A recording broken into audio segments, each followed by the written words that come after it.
ಯಾವುದೇ ಥರ ಬಿರಿಯಾನಿ ಮಾಡಿದ್ರು, ವೆಜ್ ಬಿರಿಯಾನಿ ಆಗಿರ್ಬೋದು, ನಾನ್ ವೆಜ್ ಬಿರಿಯಾನಿ ಆಗಿರ್ಬೋದು, ಇದೇ ಪೌಡ್ರು ನಾವು ಹಾಕೋದು. ಈಗ ನೋಡಿ 1 kg ಬಿರಿಯಾನಿಗೆ ಮಸಾಲೆ ರುಬ್ಕೊಂಡಿರೋದು ಇದು. ಈಗ ಇದನ್ನು ನೋಡಿ, ಈಗ ಅರ್ಧ ನೀರು ಕಡಿಮೆ ಆಗಿದೆ, ಇನ್ನೂ ಅರ್ಧ ಇದೆ. ಅದು ಫುಲ್ಲು ಇಮ್ರೋ ಅಷ್ಟರಲ್ಲಿ ಕರೆಕ್ಟಾಗಿ ರೈಸು ಸ್ಮೂತಾಗಿ ತುಂಬ ಚೆನ್ನಾಗಾಗುತ್ತೆ.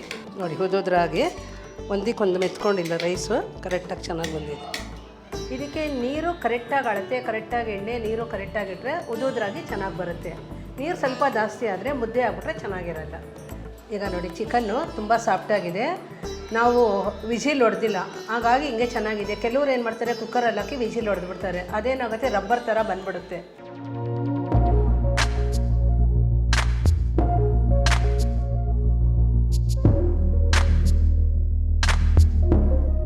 ನಮಸ್ಕಾರ, ನನ್ನ ಹೆಸರು ಮಾದೇವಮ್ಮ ಅಂತ. ನಮ್ಮದು ಮೇಘನ ಮೆಸ್ಸು, ಎಲ್ಲರೂ ಕರೆಯೋದು ಆಂಟಿ ಮೆಸ್ ಅಂತ. ನಮ್ಮ ಹೋಟ್ಲು ಬಂದು ಕರಗಪ್ಪ ಗಾರ್ಡನ್ ಫಸ್ಟ್ ಕ್ಲಾಸ್ ಮಿಷಿನ್ ರೋಡಲ್ಲಿದೆ. ಈಗ ನಾವು 1 kg ಚಿಕನ್ ಬಿರಿಯಾನಿ ಹೆಂಗೆ ಮಾಡೋದು ಅಂತ ನಿಮಗೆ ತೋರಿಸ್ತಾ ಇದ್ದೀವಿ. ಇವತ್ತಿನ ಕಾರ್ಯಕ್ರಮಕ್ಕೆ ಸ್ಪಾನ್ಸರ್ ರವಿ ಮಸಾಲ. ಇಷ್ಟು ರುಚಿಯಾದ ಅಡುಗೆ ನನ್ನ ಹೆಂಡತಿನೂ ಮಾಡಲ್ಲ. ತುಂಬಾನೇ ಚೆನ್ನಾಗಿ ಮಾಡಿದ್ಯಮ್ಮ, ಥ್ಯಾಂಕ್ಸ್ ಆಂಟಿ. ಆದ್ರೆ ಇದು ನನ್ ಕೈ ರುಚಿ ಅಲ್ಲ, ಈ ರುಚಿ ರವಿ ಮಸಾಲೆದು. 50ಕ್ಕೂ ಹೆಚ್ಚು ವರ್ಷಗಳಿಂದ ಕರ್ನಾಟಕದ ಮನೆ ಮನೆಯ ಅಡುಗೆಯಲ್ಲೂ ರುಚಿ ತುಂಬುತ್ತಿರುವ ರವಿ ಮಸಾಲೆಗಳು.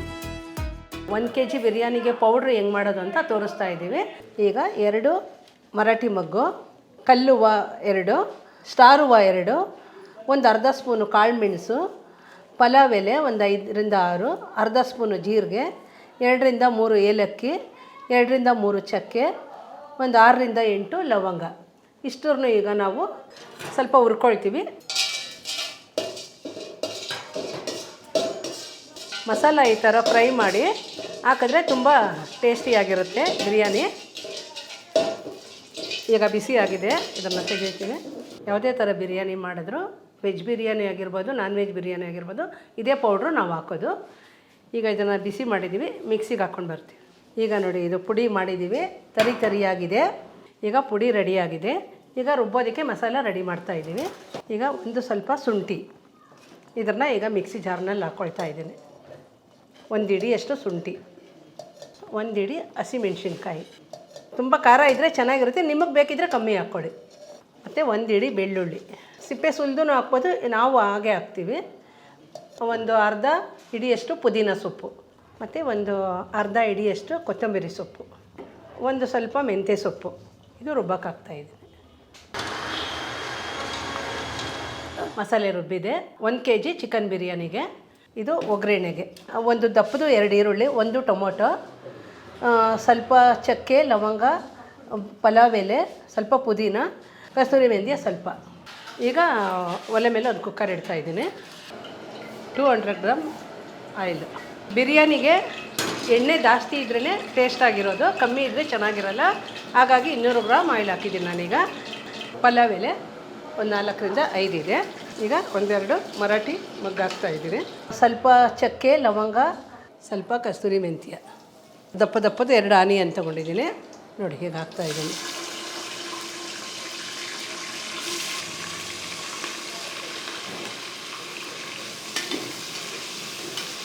ಮುಂಚೆ ನಾವು ಬಿರಿಯಾನಿ ಮಾಡ್ತಿದ್ವಿ, ಈಗ ಕೊರೋನಾ ಬಂದಮೇಲೆ ಸ್ಟಾಪ್ ಮಾಡಿದ್ದೀವಿ. ಈಗ ಮತ್ತೆ ಸ್ಟಾರ್ಟ್ ಮಾಡಬೇಕು ಅಂದ್ಕೊಂಡಿದ್ದೀವಿ. ಮಾಡ್ತೀವಿ, ಇನ್ನೂ ಸ್ವಲ್ಪ ದಿವಸ ಆದಮೇಲೆ ಸ್ಟಾರ್ಟ್ ಮಾಡ್ತೀವಿ ಮತ್ತೆ. ಈಗ ಆನಿಯನ್ನು ಚೆನ್ನಾಗಿ ಫ್ರೈ ಆಗಿದೆ. ಈಗ ಇದಕ್ಕೆ ಟೊಮೊಟೊ ಹಾಕ್ತಾಯಿದ್ದೀನಿ. ಒಂದೇ ಒಂದು ಟೊಮೊಟೊ, 1 ಹಿಡಿ ಪುದೀನ, ಎಲ್ಲ ಚೆನ್ನಾಗಿ ಸ್ವಲ್ಪ ಫ್ರೈ ಆಗಲಿ.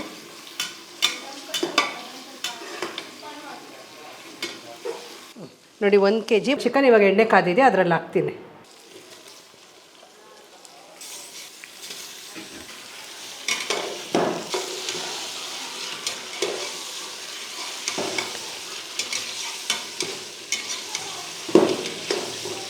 ಇದಕ್ಕೆ ನೋಡಿ ಉಪ್ಪು ಹಾಕ್ತಾಯಿದ್ದೀನಿ. ಉಪ್ಪು ಚೆನ್ನಾಗಿ ಚಿಕನ್ಗೆ ಹಿಡಿಬೇಕು ಅಂದರೆ ಫಸ್ಟೇ ಉಪ್ಪು ಹಾಕೋದು. ಆಮೇಲೆ ಹಾಕಿದ್ರೆ, ನೀರು ಹಾಕಿದ್ಮೇಲೆ ಹಾಕಿದ್ರೆ ಉಪ್ಪು ಅಷ್ಟಾಗಿ ಅದಕ್ಕೆ ಹಿಡಿಯೋದಿಲ್ಲ. ನೋಡಿ ಈಗ ಸ್ವಲ್ಪ ಅರಿಶಿನದ ಪೌಡ್ರ್ ಹಾಕ್ತಾಯಿದ್ದೀನಿ.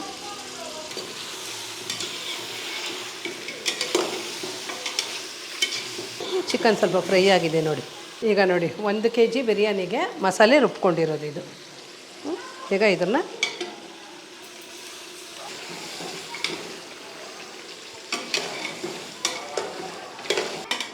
ಈಗ ನಮ್ಮದು ಹೋಟ್ಲದೆಲ್ಲ ನೋಡಿ ತುಂಬ ಜನ ಬರ್ತಿದ್ದಾರೆ. ಇಲ್ಲಿ ಜಾಗ ಸಾಲ್ತಿಲ್ಲ, ತುಂಬ ಚಿಕ್ಕದು ಜಾಗ. ನಮಗೆ ದೊಡ್ಡ ಜಾಗ ಮಾಡಬೇಕು ಅಂತ ಆಸೆ ಇದೆ. ನೋಡೋಣ, ದೊಡ್ಡದು ಮಾಡ್ತೀವಿ. ಇಷ್ಟು ವರ್ಷದ ಕಾಲ ಇದರಲ್ಲೇ ಬದುಕ್ತಾ ಇರೋದು ಅಂತ ಹೇಳ್ಬೋದು ಅಷ್ಟೇ ಸರ್. 30 ವರ್ಷದಿಂದ ಇದರಲ್ಲೇ ಬದುಕ್ತಾ ಇರೋದು ನಾವು. ಬೇರೆ ನಮಗೆ ಯಾವುದು ಸಂಪಾದನೆ ಆಗಲಿ, ಬೇರೆ ದಾರಿ ಯಾವುದೂ ಇಲ್ಲ. ಇದರಲ್ಲೇ ಸಂಪಾದನೆ ಮಾಡಿ ಇದರಲ್ಲೇ ಬದುಕ್ತಿದ್ದೀವಿ. ಈಗ ದೇವರು ನಮಗೇನು ಇದರಲ್ಲಿ ಕಮ್ಮಿ ಮಾಡಿಲ್ಲ, ಚೆನ್ನಾಗಿ ಇಟ್ಟಿದ್ದಾರೆ. ಇನ್ನೂ ಮುಂದಕ್ಕೆ ದೊಡ್ಡದಾಗಿ ಮಾಡಿ ಇನ್ನೂ ಚೆನ್ನಾಗಿ ದೊಡ್ಡದಾಗಿ ಮಾಡಬೇಕು ಅಂತ ಆಸೆ ಪಡ್ತಾ ಇದ್ದೀವಿ. ನೋಡೋಣ, ಭಗವಂತನ ಇಚ್ಛೆ ಏನಿದೆಯೋ ಗೊತ್ತಿಲ್ಲ. ದೇವ್ರ ಆಶೀರ್ವಾದ ಇದ್ದರೆ ಖಂಡಿತವಾಗ್ಲೂ ಮಾಡ್ತೀವಿ.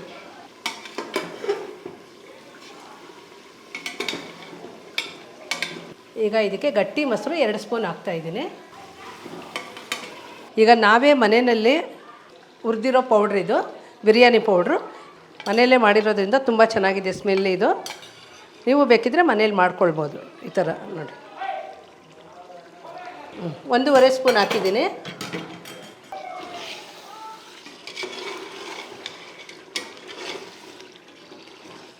ಒಬ್ಬೊಬ್ಬರು ಒಂದೊಂದು ಥರ ಮಾಡ್ತಾರೆ. ನಾವು ಈ ಥರನೂ ಮಾಡ್ತೀವಿ. ಮತ್ತು ಇನ್ನೊಂದು, ಈ ಮಸಾಲೆ ಎಲ್ಲ ರುಬ್ಕೊಂಡು ನಾವು ಈ ಜರಡಿಯಲ್ಲಿ ಎಲ್ಲ ಸೋಸ್ಕೊಂಡ್ಬಿಡ್ತೀವಿ. ಸೋಸ್ಕೊಂಡು ಇಪ್ಪೆ ಏನಿರುತ್ತೆ ಅದನ್ನೆಲ್ಲ ಬಿಸಾಡ್ಬಿಡ್ತೀವಿ. ಆ ನೀರು ಮಾತ್ರ ಹಾಕಿ ಆನಿಯನ್ನು ಟೊಮೊಟೊ ಹಾಕಿ ಒಗ್ಗರಣೆಗೆ ಹಾಕಿರ್ತೀವಲ್ಲ, ಅದಕ್ಕೆ ಆ ನೀರನ್ನ ಹಾಕಿ ಮಾಡ್ತೀವಿ. ಇನ್ನೂ ತುಂಬ ಚೆನ್ನಾಗಿರುತ್ತೆ ಅದು. ಒಂದು ಚೂರು ಗ್ಯಾಸ್ಟ್ರಿಕ್ ಬರೋಲ್ಲ.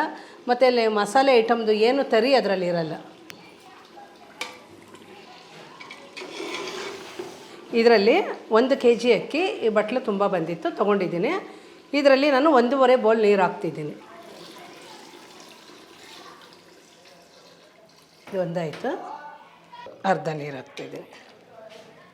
1.5 ನೀರು ಹಾಕಿದ್ರೆ ಕರೆಕ್ಟಾಗಿ ಬರುತ್ತೆ. ಒಂದಗಳು ಕಚ್ಕೊಳ್ಳಲ್ಲ, ತುಂಬ ಚೆನ್ನಾಗಿ ಬರುತ್ತೆ. ಇದೀಗ ಸ್ವಲ್ಪ ಚೆನ್ನಾಗಿ ಕುದಿ ಬರಲಿ. ಈಗ ಕುದಿ ಬಂದಿದೆ. ಈಗ ನೋಡಿ, ಚಿಕನ್ನು ಅರ್ಧ ಬೆಂದಿದೆ. ಈಗ ಅಕ್ಕಿ ಹಾಕಿದಾಗ ಆ ದಮ್ಮಲ್ಲೇ ಇನ್ನು ಅರ್ಧ ಬೇಯುತ್ತೆ. ಆಗ ಕರೆಕ್ಟಾಗಿ ಅದಕ್ಕೂ ಸರಿ ಹೋಗುತ್ತೆ. ಈಗ ಅಕ್ಕಿ ಹಾಕ್ತೀನಿ. 1 kg ರೈಸ್ ತೊಗೊಂಡಿದ್ದೀನಿ. ಈಗ ಜೀರಾ ರೈಸು ಈಗ ಹಾಕ್ತಾಯಿದ್ದೀನಿ ನೋಡಿ.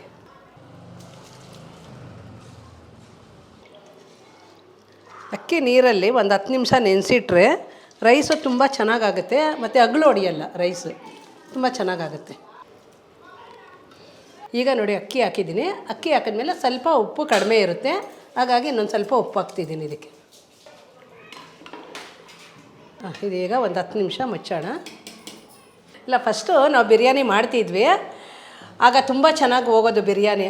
ಒಬ್ಬರೊಬ್ಬರು ಒಂದು 10 ಬಿರಿಯಾನಿ, 15, 25 ಈ ಥರ ತೊಗೊಂಡೋಗ್ಬಿಡೋರು. ಈ ಕಂದಾಯದ ಆಫೀಸರು ಬರೋರು ಅವರೊಬ್ಬರೇ ಒಂದು 20-25 ಬಿರಿಯಾನಿ ತೊಗೊಂಡೋಗೋರು. ಹಾಗಾಗಿ ನಮಗೆ ವೆಜ್ ಊಟ ಕೊಡೋಕ್ಕಾಗ್ತಿರ್ಲಿಲ್ಲ. ಅದು ಇದೆರಡು ಕಷ್ಟ ಆಗ್ಬಿಡೋದು. ಹಾಗಾಗಿ ನಿಲ್ಲಿಸ್ಬಿಟ್ಟಿದ್ದೀವಿ. ಈಗ ಇನ್ನು ಸ್ವಲ್ಪ ದಿವಸ ಆದಮೇಲೆ ಈಗ ಮತ್ತೆ ಮಾಡ್ತೀವಿ ನಾವು ಬಿರಿಯಾನಿ. ಎಲ್ಲರೂ ಕೇಳ್ತಿದ್ದಾರೆ, ಮಾಡಬೇಕು, ಮಾಡ್ತೀವಿ. ನೋಡಿ, ಈಗ ಅರ್ಧ ನೀರು ಕಡಿಮೆ ಆಗಿದೆ, ಇನ್ನೂ ಅರ್ಧ ಇದೆ. ಅದು ಫುಲ್ಲು ಇಮ್ರೋ ಅಷ್ಟರಲ್ಲಿ ಕರೆಕ್ಟಾಗಿ ರೈಸು ಸ್ಮೂತಾಗಿ ತುಂಬ ಚೆನ್ನಾಗಾಗುತ್ತೆ.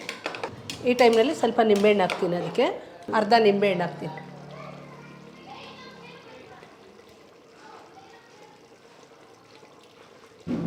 ಈಗ ನೋಡಿ, ಇದಕ್ಕೆ 1 ಸ್ಪೂನು ತುಪ್ಪ ಹಾಕ್ತಿದ್ದೀನಿ.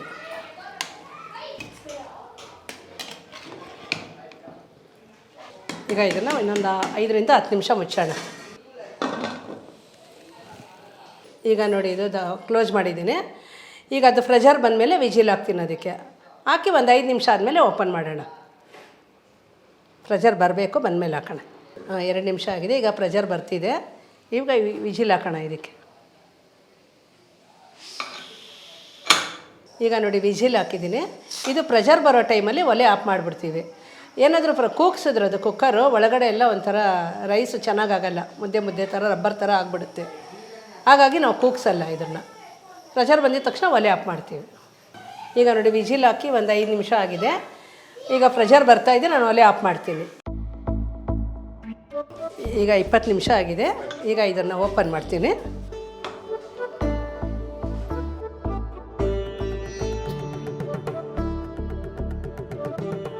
ನೋಡಿ, ಉದುದ್ರಾಗಿ ಒಂದಕ್ಕೊಂದು ಮೆತ್ಕೊಂಡಿಲ್ಲ, ರೈಸು ಕರೆಕ್ಟಾಗಿ ಚೆನ್ನಾಗಿ ಬಂದಿದೆ. ಈಗ ನಮ್ಮ ಹೋಟ್ಲು ಬಿರಿಯಾನಿ ಹೇಗಿದೆ ನೋಡಿ. ಇದಕ್ಕೆ ನೀರು ಕರೆಕ್ಟಾಗಿ ಅಳತೆ, ಕರೆಕ್ಟಾಗಿ ಎಣ್ಣೆ, ನೀರು ಕರೆಕ್ಟಾಗಿಟ್ರೆ ಉದುದ್ರಾಗಿ ಚೆನ್ನಾಗಿ ಬರುತ್ತೆ.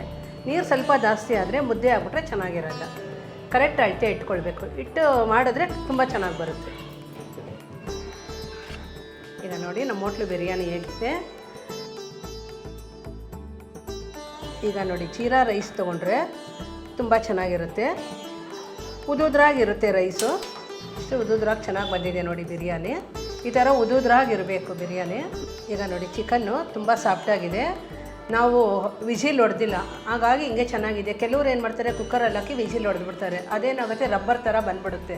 ಹಾಗೆ ಮಾಡಿ ನೀವು, ತುಂಬ ಚೆನ್ನಾಗಿ ಬರುತ್ತೆ. ಈ ಥರ ಸಾಫ್ಟಾಗಿದೆ. ತುಂಬ ಜನ ಬಿರಿಯಾನಿ ಮಾಡಿ ತೋರಿಸಿ ಅಂತ ಕೇಳ್ತಿದ್ರು. ಈಗ ನಿಮಗೋಸ್ಕರ ಬಿರಿಯಾನಿ ಮಾಡಿದ್ದೀವಿ. ನಿಮ್ಗೆ ಬಿರಿಯಾನಿ ಇಷ್ಟ ಆಯ್ತಲ್ಲೋ, ನೀವು ಮನೇಲಿ ಮಾಡಿ ಫ್ಯಾಮ್ಲಿಗೆಲ್ಲ ಕೊಡಿ. ನಮ್ಮ ಹೋಟ್ಲಿಗೆ ಆಗಾಗ ಬರ್ತೀರಿ. ಎಲ್ಲರೂ ಚೆನ್ನಾಗಿರಿ, ಸಂತೋಷವಾಗಿರಿ. ಧನ್ಯವಾದಗಳು.